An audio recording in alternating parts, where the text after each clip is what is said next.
Bom, dia 23 de setembro, primeiro registro do Pode Sonhar, eu sou o DG. Ultimamente eu tenho tido um sonho que tem se repetido algumas vezes. Um amigo meu, Maico Alexandre, ele chegando na favela, a gente indo em direção ao topo do morro, passando pela boca. E quando a gente olhava pra mão dele, ele chegava com um diploma.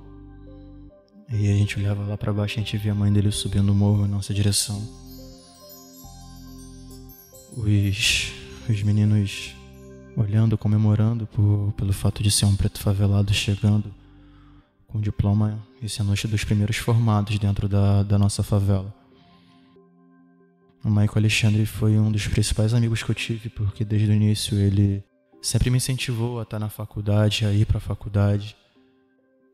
Infelizmente eu perdi esse meu amigo numa das operações que aconteceu, que ele tomou um tiro da polícia militar e mesmo tendo com um caderno na mão, ele foi forjado e foi criminalizado como traficante. A partir daí eu acabei fazendo uma poesia para ele aqui na agência, que é baby, eu ontem tive um sonho, sonhava que você chegava lá na boca com diploma na mão, via sua mãe descendo o morro, a comoção do povo. Pena que isso tudo era só um sonho. Esse que você acabou de ouvir é o Douglas Machado, o DG. Ele é um dos 12 artistas da periferia do Rio selecionados em 2023 para o Pode Sonhar, uma iniciativa da Avenida Brasil, Instituto de Criatividade Social e da Agência de Redes para a Juventude. O projeto reúne artistas para um laboratório criativo em torno do tema sonho, os oníricos, os desejos e os sonhos de memória. Durante 2 meses, os participantes são envolvidos em leituras, jogos cênicos, estudos e dinâmicas. Essa experiência é transformada em uma instalação sonora aberta à população, onde os sonhos dos artistas são narrados por eles mesmos e mixados com os sons da cidade. Nesse podcast, vamos aproveitar estes diários de sonhos para conhecer mais sobre a vida de 3 participantes: DG, Caio e Luana. Vamos começar?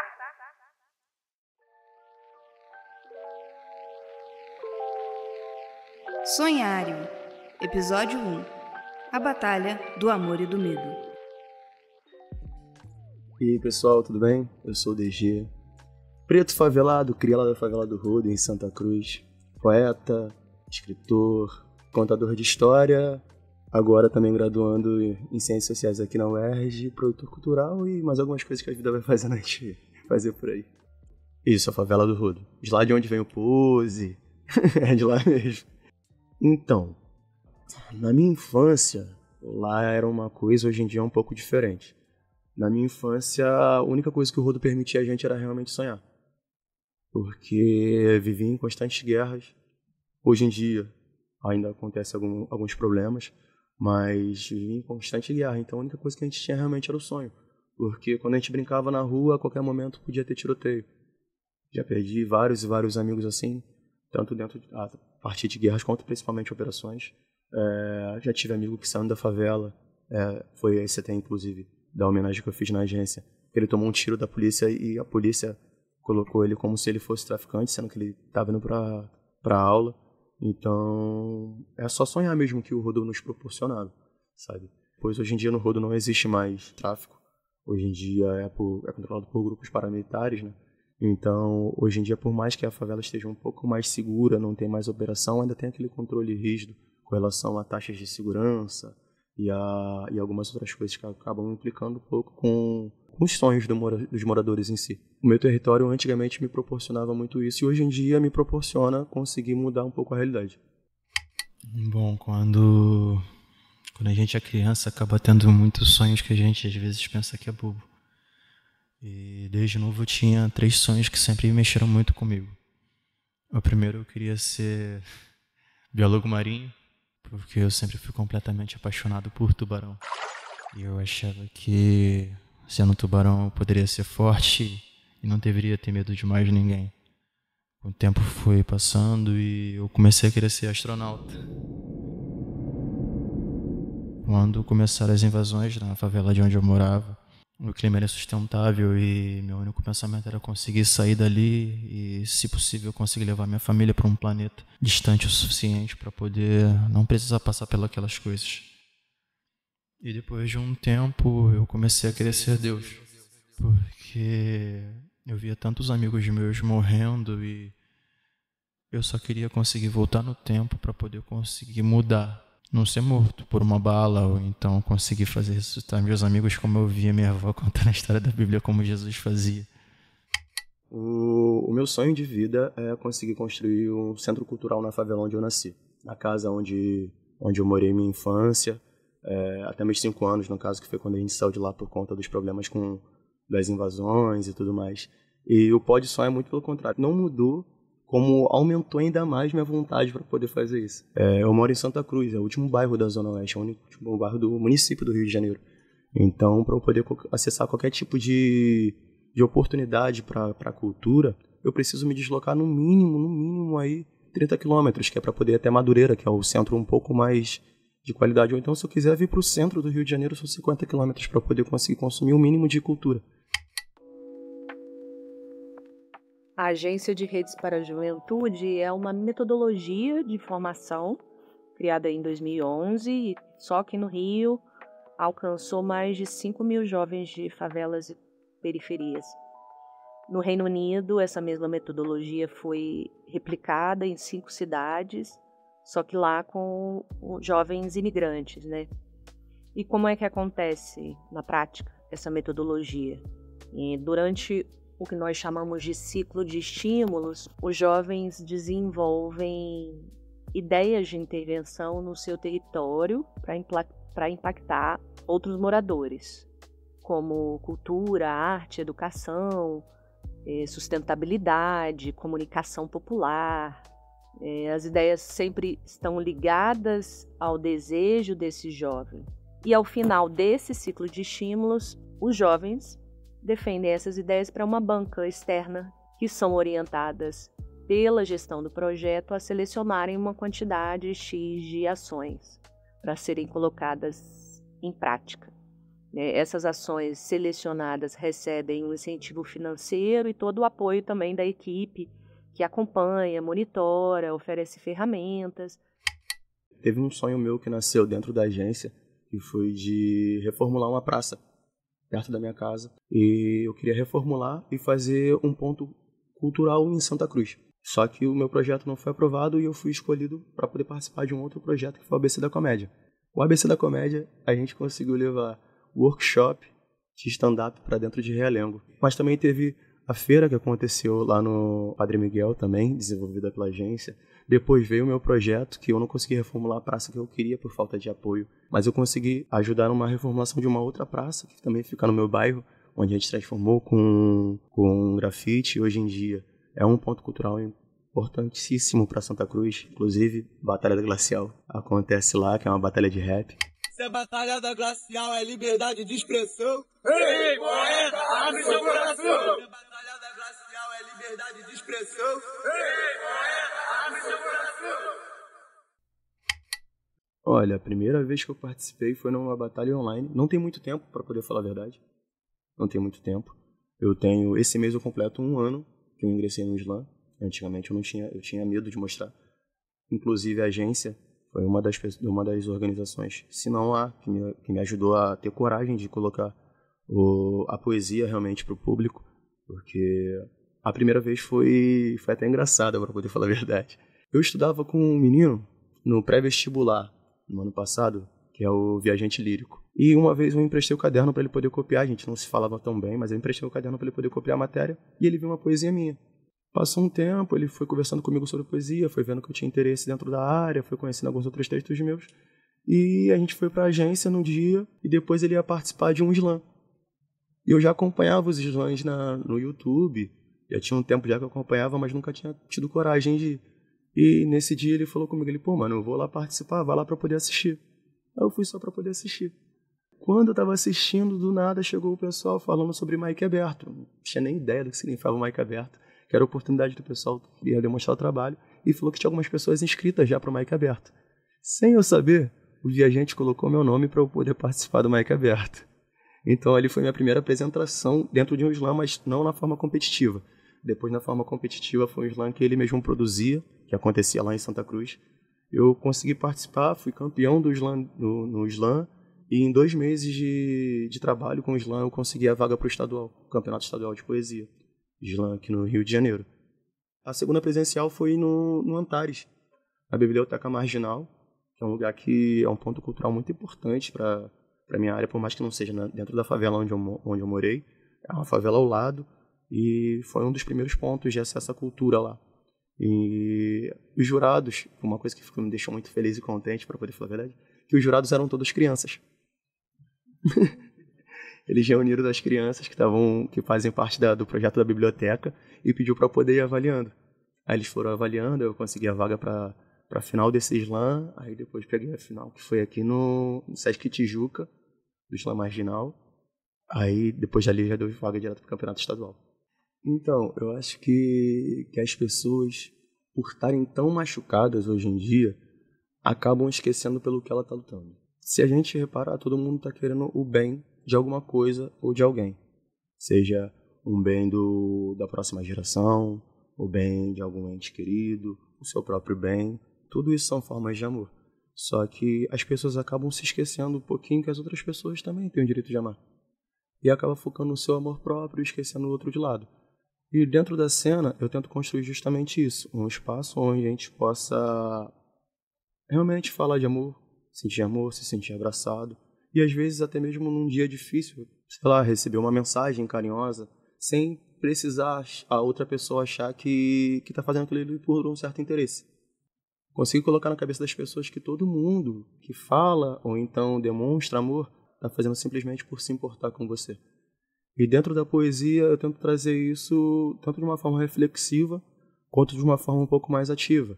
Na parte reflexiva, através das poesias que eu vou postando, que eu vou mostrando para as pessoas, e contando histórias de amor, que querendo ou não faz lembrar, né, faz pensar que ainda existe algumas coisas positivas para a gente poder se lembrar. E da parte um pouco mais imbatível é falando que amor também é militância. É batendo nessa tecla que para você poder abrir o peito e falar hoje em dia que o importante é o amor, que a gente não vai conseguir mudar as coisas com arma, com guerra, já é uma parte mais direta, sabe? Se você quiser eu vou te dar um amor desses de roda de samba. Sabe como é, né, Preta? É o que você ganha quando se relaciona com um cara que é bamba. Mas não tô me gabando, não me leve a mal. Se você topar, eu vou te chamar seguindo humildinho. Tomar uma brama e ouvir o Zeca Pagodinho lá no quintal. Eu sei que é diferente, normalmente os caras falam de jantar e depois pra motel. Mas pode esperar que eu tô chegando aí. Sabe que a gente não tem hora nem lugar e se eu ganhar um beijo seu, com certeza eu vou até o céu. Depois chamo-te pra viajar, topa não, Preta? Dá um perdido? Porque até o céu quis ver. Porque Noronha tá morrendo de vergonha da beleza que chegou comigo. Caramba! Você não vai precisar discretamente bater o pé, muito menos mexer o cabelo sem reparar e nem pintar as unhas de café pra poder entender os seus sinais.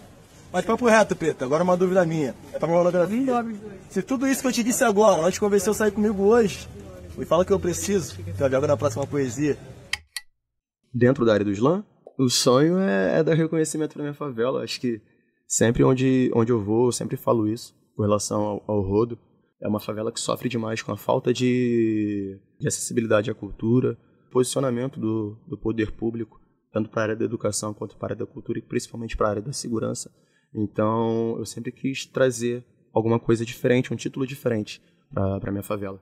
Porque quando se fala de lá, sempre fala sobre violência, sempre fala sobre analfabetismo. Eu tenho isso e falo para todo mundo que um dia eu ainda vou levar o Mundial de Poesia pro Rodo. Eu vou dar esse título pro Rodo. Quando nasceu o projeto da agência, a gente sempre procurou estar sempre próximo da forma tanto profissional quanto da forma pessoal, porque a gente sabe também das dificuldades que hoje em dia é ser um jovem dentro do Rio de Janeiro, principalmente vindo da Zona Norte, da Zona Oeste.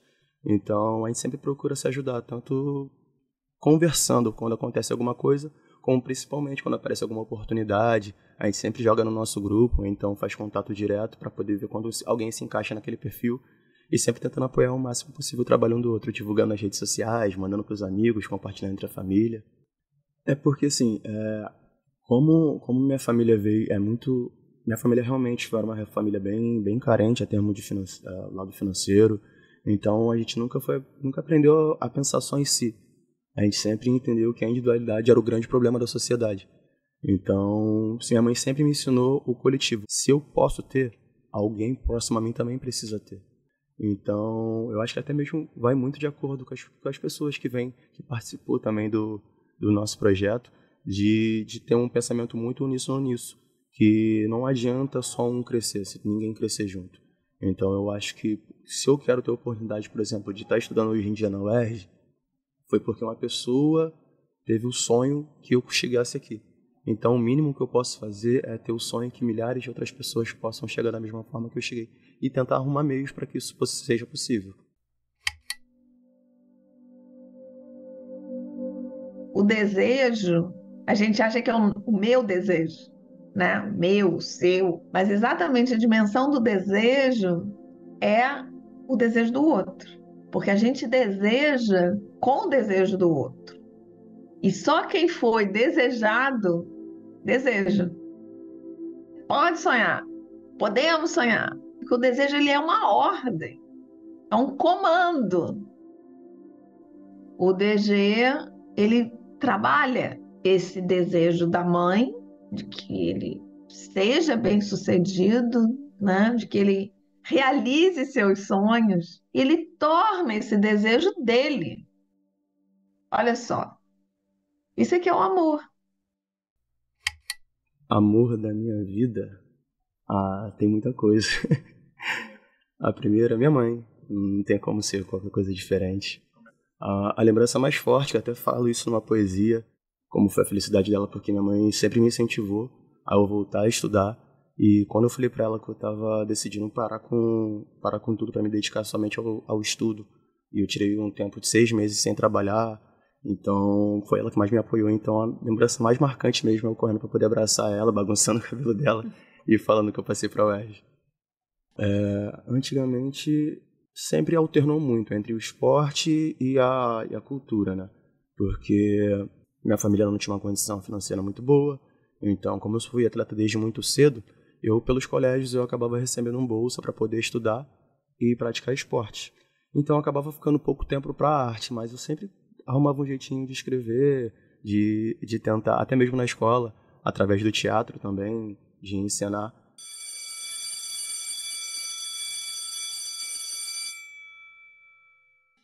Então, de início é complicado, porque quando você tem um artista dentro de casa, normalmente o artista tem um pouco mais confusa, né? Então, a gente vai alternando até mesmo os nossos sentimentos antes de conseguir identificar como tudo está funcionando. A gente, às vezes, não age da forma que nossos pais, nossos responsáveis acabam esperando. E isso tende a criar uma certa resistência, mas com o tempo ela foi se adaptando até o momento que ela viu pela primeira vez meu trabalho. Eu estava em uma exposição de um irmão meu, um irmão de coração, e ela me ligou de chamada de vídeo para a gente poder conversar, e ela viu um vídeo que eu tinha acabado de postar, foi a minha primeira poesia postada nas redes sociais, e ela começou a chorar, falando que estava emocionada pra caramba, o quanto aquilo ali trazia felicidade para ela. A relação dela, um pouco antes disso, era até mesmo de não acreditar tanto ainda, por mais que ela sempre me incentivava, ela não acreditava tanto naquilo. Mas quando ela viu realmente acontecendo e onde a poesia está me levando, mudou completamente o pensamento, e hoje em dia ela, além de me apoiar como já apoiava, ela me cobra também com relação às poesias. A fã número 1 é exigente? Muito. Bastante. Implicante também, mas eu sei que faz parte. Quando eu tô muito tempo sem fazer nada mesmo. Às vezes tem aquele tempinho que você quer parar pra poder assistir uma série ou assistir um filme, aí já ouve aquela batidinha assim na porta, ou então alguma mensagem perguntando se eu tô ocupado, porque... E ali eu já sei que, querendo ou não, é pra poder me trazer por foco de novo, né? Porque ela sabe o quanto é fácil eu acabar me desligando um pouco, mas... E também o quanto eu fico, às vezes, triste quando acabo perdendo muito tempo por distrações. Que às vezes eu não percebo o que tá acontecendo, então ela tenta me trazer de volta. Eu sei que é por um bom motivo. Oi, mãe. Tô escrevendo essa carta pra dizer pra senhora que até tá tudo andando. Prometi que ia ser motivo pra ter orgulho de mim, mãe. 2 meses depois eu tô no palco do estadual recitando. Eu rodei o mundo inteiro e não encontrei sentimento tão puro e verdadeiro assim como a modela. Foi mal, Mano Brown. Mas se a nossa história fosse ser escrita, com certeza não daria um filme. Daria uma novela. Ela ia passar às 9, bem no meio do horário nobre. Esse povo não ia perder por nada. É a vida escrevendo a arte, a verdadeira realidade de uma mãe preta favelada. Mas eu vim falar pra senhora que eu venci, mãe. E a senhora pode espalhar pra favela toda. Diferente do que eles disseram, não entrei pra boca. Meus versos viajaram para outro estado. Sou mais um preto estudado, contrariando a estatística de quem tá no governo do estado. Que dá voz pra operação pro grupo de extermínio armado pra subir na favela e matar preto favelado. É, mãe. Mas isso não é tudo. Eu sei que quando saí de casa, prometi que eu só voltava com canudo. Errei, vacilei, eu sei. Dei mole nos estudos. Mas nossa história tá longe de acabar. Tenho certeza que em janeiro eu vou correr pra te abraçar, bagunçando seu cabelo, só pra te perturbar e gritando pra todo mundo ouvir: mãe! Eu passei no vestibular. Primeiro eu não acreditei. Porque quando eu saí da prova, no caso da prova discursiva, eu já tinha certeza que eu já tinha passado. Porque eu sabia que eu tinha ido muito bem na quantidade de respostas que eu, no mínimo, precisava para poder conseguir passar. Só que, ao mesmo tempo que eu sabia que eu tinha ido bem, a ansiedade me puxava para baixo, me dizendo que aquilo ali poderia ser só um desvaneio e que dias depois eu ia ter uma notícia ruim. Então eu não consegui nem abrir as notas, não peguei o resultado inicial. E eu lembro que no dia, eu não estava no Rio quando lançou as notas. Aí começou a chegar 3, 4, 5, 6 mensagens no WhatsApp. Aí todo mundo, parabéns, parabéns, parabéns. Aí quando eu fui abrir o Instagram de a gente postando, aí foi chororô. Aí já saí, comprei passagem direto pro Rio. Tem uma poesia que eu falo pra minha mãe que quando eu passasse pra cá, pra UERJ, eu ia correr, abraçar e bagunçar o cabelo dela. E a primeira coisa que eu fiz, saí que eu cheguei em casa com essa mochila que eu cheguei de camping mesmo. Joguei a mochila no chão, saí correndo, bagunçando, gritando pra todo mundo ouvir. Foi um dos melhores dias da minha vida. Disparado, disparado. Agora eu vou mostrar pra vocês o motivo da minha felicidade de toda quarta-feira. Pra te ensinar a fazer o estilo que ela... E vocês, criançadas, o que vocês acharam? Eu aprendi meu nome. Achei muito maneiro. Eu aprendi meu nome. Aprendeu o nome de vocês como? Vocês não sabem o nome de vocês? Não. Em Libras? Eu aprendi. Virei tudo, pô. Pra Essa é a minha primeira poesia de amor. Eu te encontrei num momento que eu mais precisava. As minhas poesias normalmente são histórias contadas sobre algumas coisas que já aconteceram comigo, ou então algumas outras coisas que alguém já próximo de mim já passou, ou então até mesmo coisas que eu idealizo um dia poder passar. Mas sempre seguindo o mesmo parâmetro, né, de contar uma história através da poesia.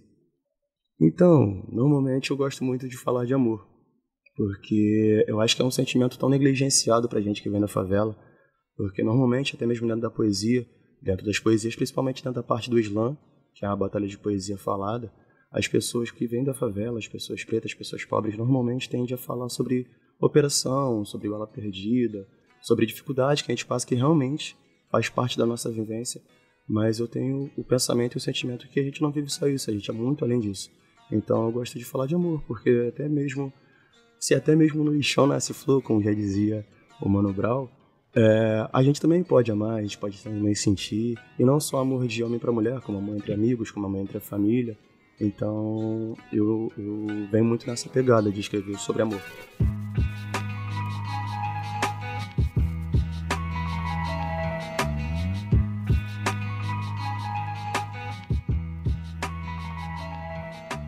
Só que antigamente eu não escrevia sobre amor. Eu era muito mais voltado para mensagem direta e ativa. Só que depois de algumas coisas que foram acontecendo, alguns outros problemas também que foram desenvolvendo, eu passei por um momento muito complicado de saúde emocional no último ano. Qualquer dificuldade que você possa ter, dependendo da ação que você tiver, todas as pessoas vão te apontar dedo. E sempre é bom ter um amigo ali ao lado para poder mostrar que, por mais que as pessoas possam estar falando algumas coisas negativas de você, você não é esse monstro todo que as pessoas pintam. E que às vezes, na maioria das vezes, você acha que é. Porque, querendo ou não, quando a gente vem da favela, muitas pessoas já qualquer tipo de atitude que a gente tem, independente se seja andar perto de alguém, ou então você tá falando alguma coisa, qualquer pessoa tende a te criminalizar por alguma coisa. E durante o processo da agência, eu tive um estalo muito grande que o quanto, às vezes, aquilo ali estava me prejudicando e atrasando ainda mais minha vida. E o quanto os sentimentos negativos estavam me puxando para baixo, ao invés de mostrar o que eu realmente queria fazer. Simplesmente não fazia por medo. Sendo tubarão, eu poderia ser forte, não deveria ter medo de mais ninguém. Medo. Eu tenho duas visões sobre medo. Uma até julho do ano passado e uma pós julho do ano passado. Antes eu achava que o medo era uma coisa que controlava a gente fosse de uma forma negativa. Eu achava muito que o medo era aquela coisa que nos travava e nos impedia de cometer alguma coisa que fosse nos machucar. Hoje em dia eu já enxergo o medo como uma das melhores coisas pra gente. Porque o medo é a importância de algo. Porque você não tem medo de perder alguma coisa que você não goste. Então hoje em dia, pra mim, o medo é a sensação que você pode estar perdendo alguma coisa importante pra você. Então hoje em dia eu vejo o medo como isso. Um dos sentimentos mais importantes pra gente. Então acho que o maior pesadelo seria não poder sonhar.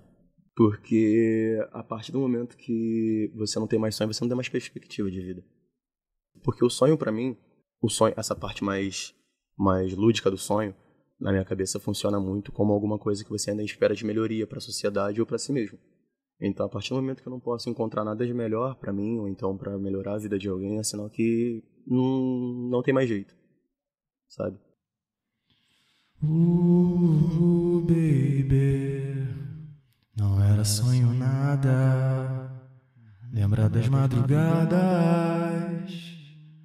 nós de rolê pela favela com livro na mão. Dizia que ia salvar seu povo, leva a educação pro rodo. Não vou deixar que seja só um sonho.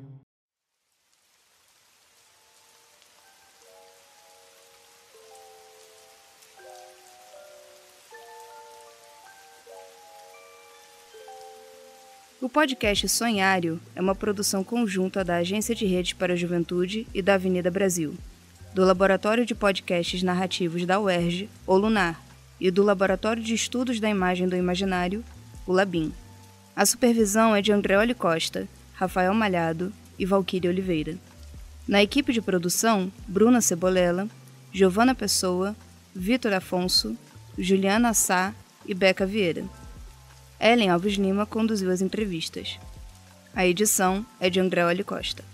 Neste episódio, você ouviu trechos da entrevista com a psiquiatra Silvia Jardim, além de uma versão da música Vida Louca, parte 1, do Racionais MC.